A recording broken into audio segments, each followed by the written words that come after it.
Sir papaya ಬೆಳೆ loss ಇಲ್ವಾ sir ಮಾಡುವಂಥ ರೈತರಿಗೆ? ಖಂಡಿತವಾಗಿ ಲಾಸ್ ಇಲ್ಲ ಮೇಡಮ್. ಲಾಸ್ ಅಂತಂದರೆ ಏನಾಗುತ್ತೆ, ಕೆಲವರು 1 ಎಕರೆ ಒಳಗೆ ಹಾಕ್ಕೊಂಡಿರ್ತಾರೆ. 1 ಎಕರೆ ಒಳಗೆ ಹಾಕಿದ್ರೆ ಏನಕ್ಕೆ ಲಾಸ್ ಅಂದರೆ ಯಾರು ಮಾರ್ಕೆಟಿಂಗ್ ಅವ್ರು ಬರೋಲ್ಲ, ಕುಯ್ಲಿಕ್ಕೆ ಬರೋದಿಲ್ಲ. 1 ಎಕರೆಗೆ ಯಾರಾದರೂ ಪಪಾಯ ತೊಗೊಂಡವ್ರು ಬಂದರೆ ಅವ್ರಿಗೆ 3 ರಿಂದ 4 ಟನ್ ಹಣ್ಣು ಬೇಕಾಗುತ್ತೆ. ರೈತರು ಯಾರು ಹಾಕಿದ್ರೆ ಅಂತ ಹಾಕ್ತಾರೆ, ಮತ್ತು ಅದಕ್ಕೆ ಯಾವುದಾದ್ರು ವೈರಸ್ಸು ಮತ್ತು ಸಣ್ಣ ಪುಟ್ಟದು ಕಾಯಿಲೆ ಬಂದಾಗ ಸ್ಪ್ರೇ ಮಾಡಿದ್ರೆ ಹಾಗೆ ತೋಟ ಬಿಟ್ಟು ಬಿಡ್ತಾರೆ. ಸೊ ಆ ತೋಟ ನೋಡಿ ಇನ್ನೂ 10 ಜನ ಏನು ಹೇಳ್ತಾರೆ, ಅಯ್ಯೋ ಪಪಾಯ ಲಾಸು ಯಾರು ಮಾಡಬೇಡಿ ಅಂತಾರೆ. ಖಂಡಿತವಾಗಿಯೂ ಲಾಭದಾಯಕ ಇದೆ. ಹಾಯ್ ಹಲೋ ನಮಸ್ತೆ. ನಮ್ಮೂರು ಟಿವಿ ವಾಹಿನಿಯ ಸಮಸ್ತ ರೈತ ಬಾಂಧವರಿಗೂ ಕೂಡ ನಮಸ್ಕಾರ. ಪ್ರಿಯ ವೀಕ್ಷಕರೇ, ನಾನಿವತ್ತು ಪರಂಗಿ ಕೃಷಿಯಲ್ಲಿ ಸಕ್ಸಸ್ ಕಾಣುತ್ತಿರುವಂತಹ ರೈತರ ಪರಿಚಯವನ್ನು ಮಾಡಿಕೊಡೋದಕ್ಕೆ ನಿಮ್ಮ ಮುಂದೆ ಬಂದಿದ್ದೇನೆ. ಹೌದು,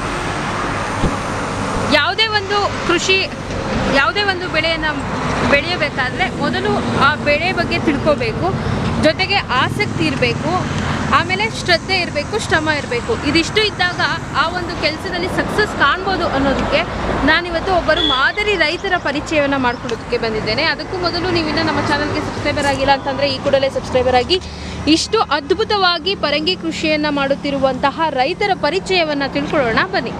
ಸರ್ ನಮಸ್ತೆ. ನಮಸ್ತೆ ಮೇಡಮ್. ಸರ್, ಸುಮಾರು 5 ಎಕರೆಯಲ್ಲಿ ತುಂಬ ಅದ್ಭುತವಾಗಿ ರೈತರಿಗೆ ಮಾದರಿಯಾಗಿ ಪಪಾಯ ಕೃಷಿಯನ್ನು ಮಾಡ್ತಾ ಇದ್ದೀರಿ ಸರ್. ಮೊದಲನೇದಾಗಿ ತಮ್ಮ ಪರಿಚಯ ಮಾಡಿಕೊಡಿ ಸರ್. ಮೇಡಮ್, ನನ್ನ ಹೆಸರು ಶ್ರೀನಿವಾಸ್ ಅಂತ. ಇದು ಕನಕಪುರದಿಂದ 6 ಕಿಲೋಮೀಟರ್ ಇದೆ. ಕಾಳೇಗೌಡನ ದುಡ್ಡಿ, ಕನಕಪುರ ಟು ಸಾತ್ನೂರು ಮಳವಳ್ಳಿ ಹೈವೇಲಿದೆ. ಸೊ ಈ ಪಕ್ಕದಲ್ಲೇ ಲ್ಯಾಂಡ್ ಮಾರ್ಕ್ ಲಗುನಾ ಗಾರ್ಮೆಂಟ್ ಪಕ್ಕದಲ್ಲಿದೆ. ಹಾಂ ಮೇಡಮ್. ಸರ್, ಎಷ್ಟು ವರ್ಷದಿಂದ ಮಾಡ್ತಾ ಇದ್ದೀರಾ ಸರ್? ಇದು ಶುರುವಾಗಿ 1 ವರ್ಷದಿಂದ ಶುರುವಾಗಿದೆ. ಸೊ 1 ವರ್ಷದಿಂದ ಮಾಡಿದ್ರು. ಈಗ ನಮ್ಮ ಸಸಿ ನೋಡ್ತಿದ್ರು, ಇದು 10 ತಿಂಗಳು. ಇದು ವೆರೈಟಿ ಬಂದು 15 ನಂಬರ್ ಬೇರೆ ಸಸಿ ಪಪಾಯ. ಸರ್, ಪಪಾಯ ಕೃಷಿನೇ ಮಾಡಬೇಕಂತ ಯಾಕೆ ಅಂದ್ಕೊಂಡ್ರ? ಪಪಾಯ ಅಂತಂದರೆ ಇದು ದೀರ್ಘಕಾಲಿಕ ಬೆಳೆ ಅಲ್ಲ. ಇದು ನಿಮಗೆ 8 ತಿಂಗಳಿಂದ ಕಟಾವು ಶುರು ಆದರೆ 1.5 ವರ್ಷದವರೆಗೆ ಇರುತ್ತೆ. ಮತ್ತು 1 ಎಕರೆಗೆ ತುಂಬಾ ಏನಂತ ಖರ್ಚು ಬರಲ್ಲ. 1 ಎಕರೆಗೆ 1 ಲಕ್ಷ ಬರ್ಬೋದು ಅಷ್ಟೇ ಖರ್ಚು. 1 ಲಕ್ಷ ತೀರಾ ಜಾಸ್ತಿ ಅಂದರೆ 1.5 ಲಕ್ಷ ಒಂದು ಖರ್ಚು ಬರ್ಬೋದು. ಸೊ ಖರ್ಚು ಕಮ್ಮಿ ಇದೆ ಎಕರೆಗೆ, ಮತ್ತು ತುಂಬ ದೀರ್ಘಕಾಲಿಕ ಬೆಳೆನೂ ಅಲ್ಲ, ಸ್ವಲ್ಪ ಆದಾಯ ಇದೆ. ಅದಕ್ಕೆ ಪಪಾಯ ಕೃಷಿನ ಆಯ್ಕೆ ಮಾಡ್ತೀವಿ. ಸರ್, ಈಗ ಟೋಟಲ್ 5 ಎಕರೆಯಲ್ಲಿ ಎಷ್ಟು ಸಾವಿರ ಸಸಿ ಗಿಡ ನೆಟ್ಟಿದ್ದೀರಾ ಸರ್? 5,000ರಲ್ಲಿ ಸುಮಾರು ಒಂದು 4,000 ಚಿಲ್ಲರೆ ಮಾಡಿದ್ರು. 1 ಎಕರೆಗೆ 900 ಗಿಡ. ಏನು 900 ಗಿಡ ಅಂತಲೇ ಕ್ಯಾಲ್ಕುಲೇಷನ್ ಅಂದರೆ, ಗಿಡದಿಂದ ಗಿಡಕ್ಕೆ ನೋಡ್ಬೋದು ನೀವು, 6 ಅಡಿ ಅಂತರ ಇದೆ. ಗಿಡದಿಂದ ಗಿಡಕ್ಕೆ 6 ಅಡಿ, ಸಾಲಿಂದ ಸಾಲು 8 ಅಡಿ. ಸೊ ಈ ಕ್ಯಾಲ್ಕುಲೇಷನ್ ಹಾಕಿದ್ರೆ 900 ಗಿಡ ಬರುತ್ತೆ ಮೇಡಮ್ 1 ಎಕರೆಗೆ. ಒಂದೊಂದು ಗಿಡದಲ್ಲಿ ಎಷ್ಟು ಕೆಜಿ ಎಕ್ಸ್ಪೆಕ್ಟೇಷನ್ ಮಾಡ್ತೀರಾ ಸರ್? ಮೇಡಮ್, ಒಂದು ಗಿಡದಲ್ಲಿ ಎಕ್ಸ್ಪೆಕ್ಟೇಷನ್ ಅಂದರೆ ಇದು 15 ತಳಿ, ಇದು ದೇಸಿ ತಳಿ. ಇದು ಮಿನಿಮಮ್ ಅಂದ್ರೂ 80 ಕೆಜಿಯಿಂದ 100 ಕೆಜಿ 100% ಬರುತ್ತೆ. 120 ಬಂದೇ ಬರುತ್ತೆ. ಬಟ್ 100 ಕೆಜಿ ಇಳುವರಿ ಅಂತೂ ಖಂಡಿತ ತೊಗೊಬೋದು 8ನೇ ತಿಂಗಳಿಂದ 1.5 ವರ್ಷದವರೆಗೂ. ಸರ್, ಬೇಸಾಯ ಪದ್ಧತಿ ಯಾವ ರೀತಿ ಮಾಡಬೇಕು ಸರ್? ಬೇಸಾಯ ಪದ್ಧತಿ ಅಂತಂದರೆ ಯಾವ ಥರ ಮೇಡಮ್? ಅಂದರೆ ಈಗ ಪಪಾಯ ಬೆಳೆಗೆ ಈಗ ಯಾವುದೇ ಒಂದು ಕೃಷಿ ಮಾಡಿದ್ರು ಬೇಸಾಯ ತುಂಬ ಮುಖ್ಯ ಸರ್. ಹೌದು. ಈಗ ಅದಕ್ಕೆ ಔಷಧಿಗಳನ್ನು ಎಷ್ಟು ದಿವಸಕ್ಕೆ ಕೊಡಬೇಕು, ನೀರು ಯಾವ ರೀತಿ ಕೊಡಬೇಕು, ಗೊಬ್ಬರ ಯಾವ ರೀತಿ ಕೊಡಬೇಕು ಅನ್ನೋದ್ರ ಬಗ್ಗೆ. ಮೇಡಮ್, ಈಗ ಪಪಾಯಗೆ ನೀರು ಕಮ್ಮಿ ಕೊಡಬೇಕು.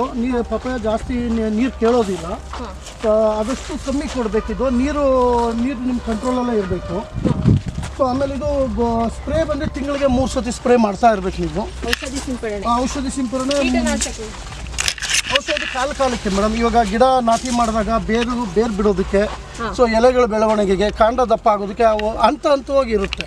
ಅದಿರುತ್ತೆ. ಈಗ ಹೂವು ಬಿಡುವಾಗ ಹೂವು ಕಚ್ಚೋದಕ್ಕೆ, ಹೂವು ಡ್ರಾಪ್ ಆಗದಿರೋದಕ್ಕೆ, ಕಾಯಿ ಕಚ್ಚೋದಕ್ಕೆ ಆ ಥರದ. ನೆಕ್ಸ್ಟ್ ಕಾಯಿ ಬಿಡುವಾಗ ಕಾಯಿ ಬೆಳವಣಿಗೆಗೆ, ಕಾಯಿ ಒಳ್ಳೆ ಶೇಪ್ ಬರೋದಕ್ಕೆ, ರುಚಿಯಾಗಿ ಬರೋದಕ್ಕೆ, ಅಂದರೆ ಹಂತವಾಗಿ ಅದಕ್ಕೆ ಸ್ಪ್ರೇಗಳಾಗಲಿ ಮತ್ತು ಔಷಧಿ ಇದಿರುತ್ತೆ. ಕೆಲವು ಡ್ರಿಪ್ಪಲ್ಲೇ ಕೊಡೋದಿರುತ್ತೆ ಗೊಬ್ಬರಗಳು. ಡ್ರಿಪ್ಪಲ್ಲಿ ಕೊಡ್ತೀವಿ. ಈಗ ಇದರಲ್ಲಿ ಯಾವುದೋ ವೆಂಚೂರ್ ಮೂಲಕ ಕೊಡ್ತೀವಿ. ಹಾಂ ಮೇಡಮ್, ನೀವು ನೋಡ್ಬೋದು, ಕಾಯಿ ನೋಡ್ಬೋದು ನೋಡಿ, ಇಲ್ಲಿಂದಲೇ ಕಚ್ಚಿದೆ ನೋಡಿ. ಒಂದೊಂದು ಕಾಯಿ ಎಷ್ಟು ಕೆಜಿ ಬರ್ಬೋದು ಸರ್? ಮೇಡಮ್, ಈಗ ಶುರುವಿನಲ್ಲಿ ಒಂದೊಂದು ಸ್ವಲ್ಪ ದೊಡ್ಡದೇ ಬರುತ್ತೆ. 2 ಕೆಜಿ 3 ಕೆಜಿ ಮೇಲೇ ಇರುತ್ತೆ. ಸೊ ಇದು ಹೋಗ್ತಾ ಕ್ರಮೇಣ ಮೀಡಿಯಮ್ ಆಗಿ ಹೋಗುತ್ತೆ. ನೋಡ್ಬೋದು ನೀವು. ಮೀಡಿಯಮ್ ಅಂದರೆ ಒಂದು 2 ಕೆಜಿ 1.5 ಕೆಜಿ ಮೇಲಿಂದ ಶುರು ಆಗುತ್ತೆ. 3 ಕೆಜಿ 1 ಕೆಜಿ ನೀವೇ ನೋಡ್ಬೋದು. ಕಾಯೆಲ್ಲ ಎಲ್ಲಿ ಬುಡದಿಂದನೇ ಕಚ್ಚಿದೆ ಅಂತ ನೋಡಿ. ಇಲ್ಲೂ ನೋಡಿ. ಎಷ್ಟು ದಿವಸಕ್ಕೆ ಕಟಾವು ಮಾಡ್ತೀರಾ ಸರ್? ಮೇಡಮ್, ಇದು ಪ್ರತಿ 10 ದಿನಕ್ಕೆ ಮಾಡ್ತಾರೆ. ಬಟ್ 15 ದಿನಕ್ಕೆ ಒಂದು ಕಟಾವು. ಇದು 8ನೇ ತಿಂಗಳಿಂದ ನಿಮಗೆ ಕಟಾವು ಶುರುವಾಗುತ್ತೆ. 8ನೇ ತಿಂಗಳಿಂದ ಕಟಾವು ಶುರು ಆದರೆ ಸೊ ಒಂದೂವರೆ ವರ್ಷದಲ್ಲಿ ಪ್ರತಿ 15 ದಿನಕ್ಕೆ ಕಟಾವು ಶುರು ಆಗ್ತಾನೆ ಇರುತ್ತೆ. ಇದು ಗಿಡ ನೀವು ನಾಟಿ ಮಾಡಿದ್ರೆ 3 ತಿಂಗಳಿಗೆ ಹೂವು ಬಿಡುತ್ತೆ, 4-5ನೇ ತಿಂಗಳಿಗೆ ಕಾಯಿ ಶುರು ಆಗುತ್ತೆ. ಸೊ 8ನೇ ತಿಂಗಳಿಗೆ ನಿಮ್ಗೆ ಕಟಾವು ಶುರು ಆಗೋಗುತ್ತೆ.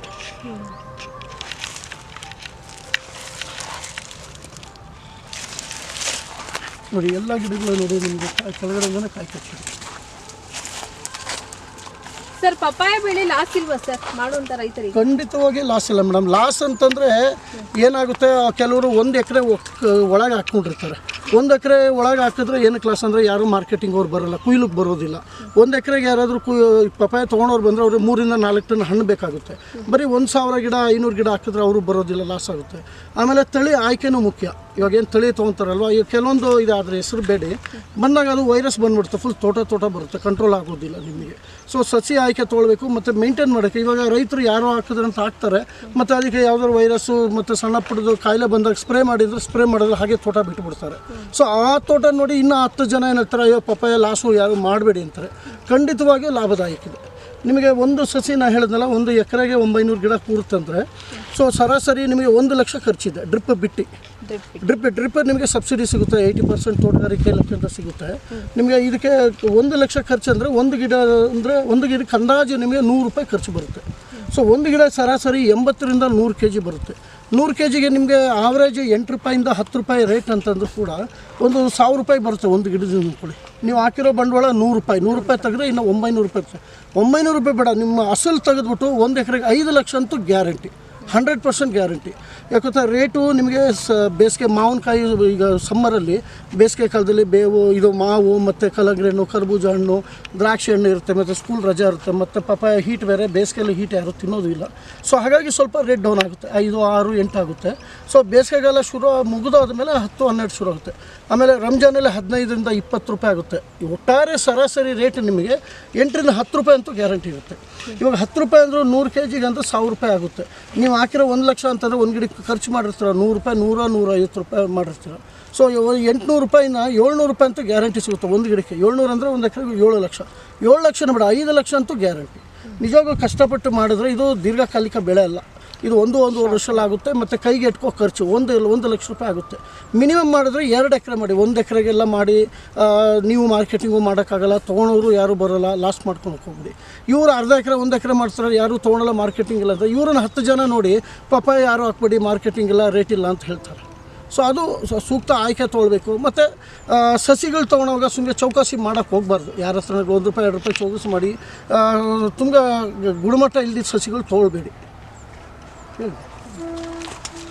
ಸರ್ ಇದು ಅಂತರ್ ಬೆಳೆಯಾಗಿ ಇದರಲ್ಲಿ ಏನು ಬೇರೆ ಹಾಕೋದಕ್ಕಾಗಲ್ವಾ ಸರ್? ಮೇಡಮ್ ಆಗ್ಬೋದು, ನೋಡಿ ಬನ್ನಿ ಇಲ್ಲಿ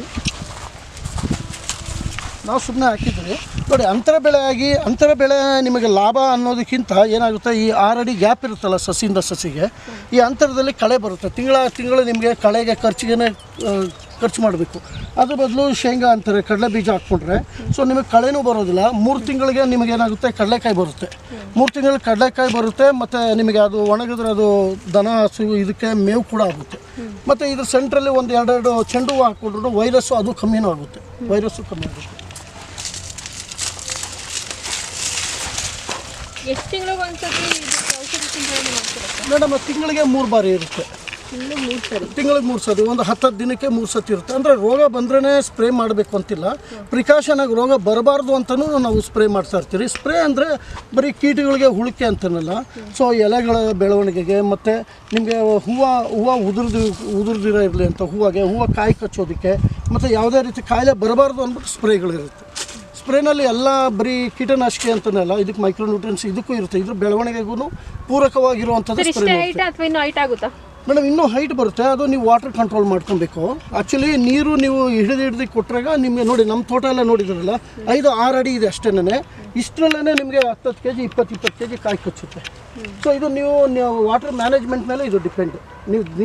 ನೀವು ಜಾಸ್ತಿ ಕೊಟ್ಟರೆ ಸ್ವಲ್ಪ ಬೆಳವಣಿಗೆ ಜಾಸ್ತಿನೂ ಆಗುತ್ತೆ.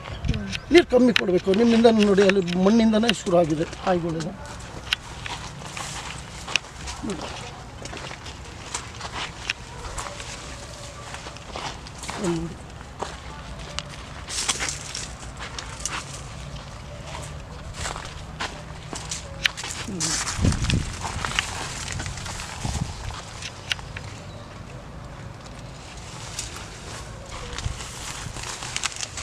ಸರ್ ಇದಕ್ಕೂ ಏನಾದರೂ ಲೇಬರ್ ಸಮಸ್ಯೆ ಕಾಡುತ್ತಾ ಸರ್? ಖಂಡಿತವಾಗಿ ಮೇಡಮ್, ಲೇಬರ್ ಯಾರೂ ಸಿಗೋದೇ ಇಲ್ಲ ಮೇಡಮ್. ಇದಕ್ಕೆ ಲೇಬರ್ಗೆ ನಮಗೆ ಸ್ಪ್ರೇಗೆ ಬೇಕಾಗ್ತಾರೆ. ಈಗ ಕಳೆ ಕೀಳೋದಕ್ಕೆ ಹೆಣ್ಣಾಳುಗಳ್ನ ಕರ್ಕೊತೀವಿ ನಾವು, ಬೇರೆ ಬದು ಮಾಡೋದಕ್ಕೆ ಬೇಕಾಗ್ತಾರೆ. ಆಳುಗಳ್ದೇ ಸಮಸ್ಯೆ ಮೇಡಮ್, ಆಳುಗಳು ಯಾರೂ ಸಿಗೋದೇ ಇಲ್ಲ. ಲೇಬರ್ ಸಮಸ್ಯೆ ಅಂತ ಇದೆ. ಅವ್ರಿಗೆ ಎಷ್ಟೇ ಅನುಕೂಲ ಮಾಡಿ ಅವ್ರು ಕೇಳಿದಷ್ಟು ಕೂಲಿ ಕೊಟ್ಟರು ಕೂಡ ಅವ್ರು ಬರೋದೇ ಇಲ್ಲ ಮೇಡಮ್.